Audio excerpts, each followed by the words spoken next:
Good morning YouTube and welcome back to the Outsiders channel. I apologise about the noise in this video, but I'm currently having some work done to the house, so today there will be some background noise which will only add to the combat, so I shall try to keep my voice clear and loud at all times.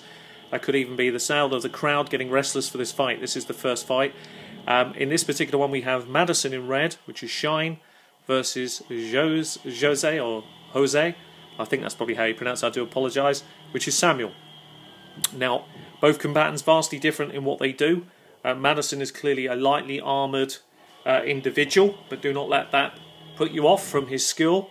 And Jose is a much more clad out individual, shall we say, who has a tougher armour class proposition to give. So, without further ado, let us begin by seeing what actually happens here. Now, in this particular case, let me use the right dice, I apologise. I'll use Madison in green, and Shyne in green, and Samuel in black, because they should show up clearer. Shyne is at +2, and Samuel is at +5 in black. So let's see what happens into the initiative. We have Shyne has the advantage, who scored 19 against a 13 for Samuel. And so we'll immediately go on to the offensive. And it makes sense for him to open up with his best spell because that's what he's all about, to try and make this fight as quick as possible. He could, of course, take to the air, but what he will notice is the fact that Samuel is armed up with a bow weapon. And that looks to be one of the things that he likes to play with, as well as a greatsword. So in this particular case, it makes sense to open up with one of his best spells. It's clearly in range Jose, and because of his skills with these spells, the difficulty checks are actually quite considerably difficult because of the feats that he's actually taken. Being a third level spell, normally it would be 13, plus the person's main stat, which now makes this 18, plus the fact that he's got, this is one of those spells where he actually adds his special bonus onto it twice. So he will end up, because he's taken, I don't want to give too much away, but it's important to describe the reasons why. He's got a spell focus enchantment, and again, so that this is fairly easy, a whole person falls into the enchantment score. So, and he's got a greater spell focus enchantment. So this makes this a difficulty check 20 for Samuel to make. Now, clearly, in Samuel's case, as we get down to the absolute nitty-gritty about this, will saves are not his forte. He will need to get 18 or more to save against that, or he will be held. He has not made it. So for the moment he is held. Obviously Shyne has cast his spell successfully. He can still move. So for safety he will move. So that's 5, 10, 15, 20, 25, 30. Put himself out of the way for the moment. It is now, on this moment in time, is now Samuel's initiative. He now gets a resave as per the rules to see if he can come out of this hold. He doesn't come out of the hold. Now we move back to round 2, at which point Shyne now has the initiative. Now, in this particular case, given the fact he doesn't know how long it's going to last, and so that he can try to get himself in the best possible position to finish and win this thing, he's going to cast on himself Fly and use his remaining action, which I've not described yet in this arena, but obviously if you leave the arena, you're disqualified, and the height in the arena is 30 feet. This dice will symbolise, and it will be underneath Shyne, so you won't see it for purposes of this, symbolise that he's at the 30 feet marker with his move action, so he's now up in the air at this point, and we now have Samuel attempting to save again, which he does not do, with a total of 9. We move into the third round. This is where Shyne can take an opportunity, and it's probably a good idea. So moving through flight, which he can do a double move, 5, 10, 15, 20, 25, 30, 35, 40.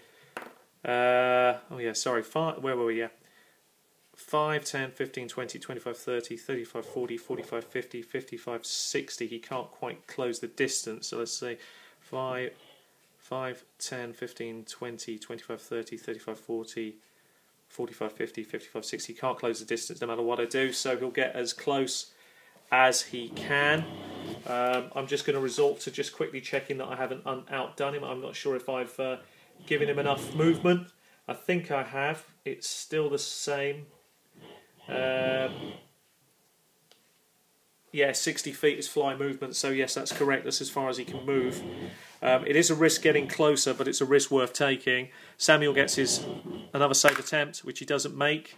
Madison at this point can land down behind him.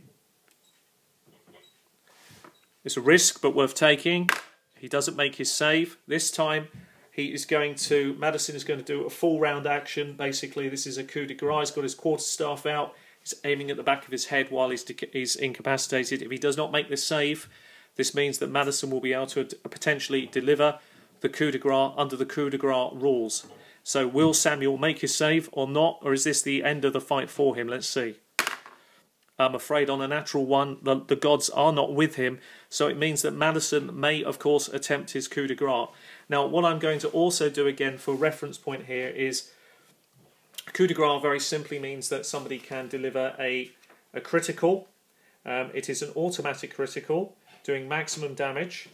And for reference, for those that maybe have their books to hand, you're looking at 197 in your Pathfinder book for your reference. Now, if you read coup de grace, it's a full round action which he's done. You can also use a bow, but you have to be standing adjacent to the target. You automatically get score critical. It's DC 10 plus the damage dealt. So in this case, with a quarterstaff, which is D6, automatic max damage, so it's going to be 12 points of damage, less 4, which makes 8 because he's got a negative on his strength. So you're looking at a DC saving throw in this particular case of 18 as a fortitude save. Now, obviously, he has a reasonable good fortitude save, but it's only at +6. So Jose has to get 12 or better to survive this killing attempt. He does make it. He does survive. Now, he gets to attempt to come out of this. And again, he needs a very high roll, which he does not make. Madison can do another full round action for a follow-up coup de grace. Now, obviously, he's already taken a maximum damage anyway, so I shall account for that. But the most important point here is the coup de grace. Madison could, of course, pull back, but he won't be able to deliver the coup de grace. It's quicker to try and finish it this way. Will Jose come out of, will he make the save, or will Madison be delivering another coup de grace? He will be delivering another coup de grace. It will be a fortitude save, difficulty check 18, or again, he will be out of the fight very quickly. Which once again, he makes. This is worrying for Madison, but he has still done, when you think about it, although it's not a huge amount of damage, he's still done 8 points of damage each turn, so he's taken 16 off the other combatant, so he is effectively whittling away.